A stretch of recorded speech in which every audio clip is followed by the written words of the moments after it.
नमस्कार, मैं हूं आपके साथ वैशाली और आप देख रहे हैं अनंत टीवी लाइव। आइए बढ़ते हैं खबरों की ओर। आकस्मिक सेवाओं के दौरान तत्काल रिस्पांस देने के लिए शुरू की गई डायल 100 पुलिस सेवा अपनी दुर्दशा पर आंसू बहाने के लिए मजबूर हो रही है। वाहन कंडम हो गए हैं। उधर घटना और दुर्घटना से जुड़े फोन कॉल की संख्या निरंतर बढ़ती जा रही है। विभागीय अधिकारियों ने 200 नए वाहनों का प्रस्ताव सरकार को भेजा है। मध्य प्रदेश की डायल 100 सेवा देश की पहली सेवा थी जिसमें घटना और दुर्घटना के समय त्वरित रिस्पांस दिया जाता था। इस सेवा से प्रदेश में एक और अपराधों पर लगाम लगी तो दूसरी ओर दुर्घटना के दौरान घायलों को त्वरित अस्पताल पहुंचाने से मौतों की संख्या भी कम हो गई थी। लेकिन इस महत्वपूर्ण सेवा पर ग्रहण लगता जा रहा है। वाहन कंडम हो रहे हैं। विभाग के पास वाहनों की मरम्मत के लिए पैसा नहीं है। ऐसे में त्वरित सेवा लोगों तक कैसे पहुंचे, जिम्मेदार इसी बात को लेकर चिंतित हैं। 2016 में शुरू हुई सेवा के प्रारंभिक चरण में 1000 से ज्यादा वाहन शामिल किए गए हैं, जो प्रदेश के हर जिले की जनसंख्या के मान से मुहैया कराए गए थे। 2016 के बाद वाहनों की खरीदी न होने से वाहन कंडम हो गए और अब कुछ जिलों में किराए पर वाहन लेकर पुलिस अपना काम कर रही है। हालांकि विभाग ने 200 गाड़ियों का प्रस्ताव सरकार को भेजा है, लेकिन सरकार की ओर से इस प्रस्ताव पर कोई चर्चा नहीं हुई।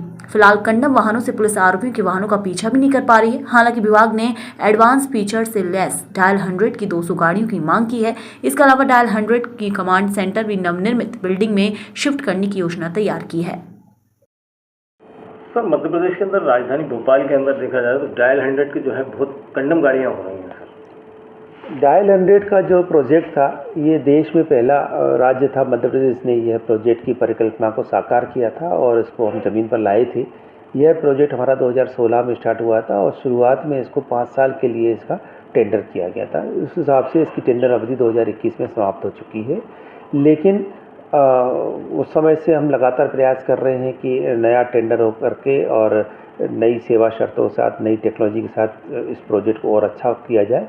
लेकिन अभी तक ये चीज़ हो नहीं पाई है और पुराने प्रोजेक्ट को ही सेवा वृद्धि देते हुए इसको चलाया जा रहा है, जिस वजह से उनकी गाड़ियों की कार्य क्षमता में काफ़ी गिरावट आई है। और फिर भी हम अपनी तरफ से प्रयास करते हैं कि इसको हम अधिक से अधिक जनता के जनोन्मुखी बना करके सेवा और सहायता दे सकें। नहीं, डायल 100 की गाड़ियों की कमी का तो ज़्यादा प्रश्न नहीं है, क्योंकि आउट ऑफ रोड तो बहुत कम गाड़ियां हैं। बस ये ज़रूर है कि जो शुरू में गाड़ियाँ आई थी तब वो चूँकि नई थी और अच्छी कंडीशन थी, तो इस वजह से अवेलेबिलिटी ज़्यादा थी। लेकिन अब गाड़ियाँ जो हैं वो 10 साल पुरानी होने की वजह से थोड़ा सा वो प्रॉब्लम हुआ है। बाकी संख्या में तो उतनी ही है, संख्या में कोई कमी नहीं की गई है। और ये ज़रूर है कि हमारे पास जो इवेंट्स हैं वो बल्कि पहले की तुलना में ज़्यादा बढ़ गए हैं। अब हमारे पास पर डे 5000 से अधिक इवेंट हम पूरे प्रदेश में कवर करते हैं। और जहाँ तक रिस्पांस टाइम की बात भी है तो अभी भी एवरेज रिस्पांस टाइम पूरे प्रदेश का 16 मिनट है। डायल 100 की अगर बात करें तो क्या नई कोई योजना आ रही है नई गाड़ियाँ उठाने की? हाँ, हमने इसका प्रस्ताव बना करके शासन को भेजा हुआ है। जैसे ही वहाँ से मंजूरी मिलेगी उस पर डायल 100 फेज़ 2 का क्रियान्वयन होगा। उसमें नई गाड़ियों के साथ साथ नई टेक्नोलॉजी का भी इस्तेमाल किया गया। उसमें बल्कि आर्टिफिशियल इंटेलिजेंस का इस्तेमाल कर करके इसको ज़्यादा से ज़्यादा मैनुअल से हटा करके ऑटोमेटिक सिस्टम पे ले जाएंगे। फिलहाल के लिए इस खबर में इतना ही। बने रहे अनंत टीवी लाइव के साथ। नमस्कार।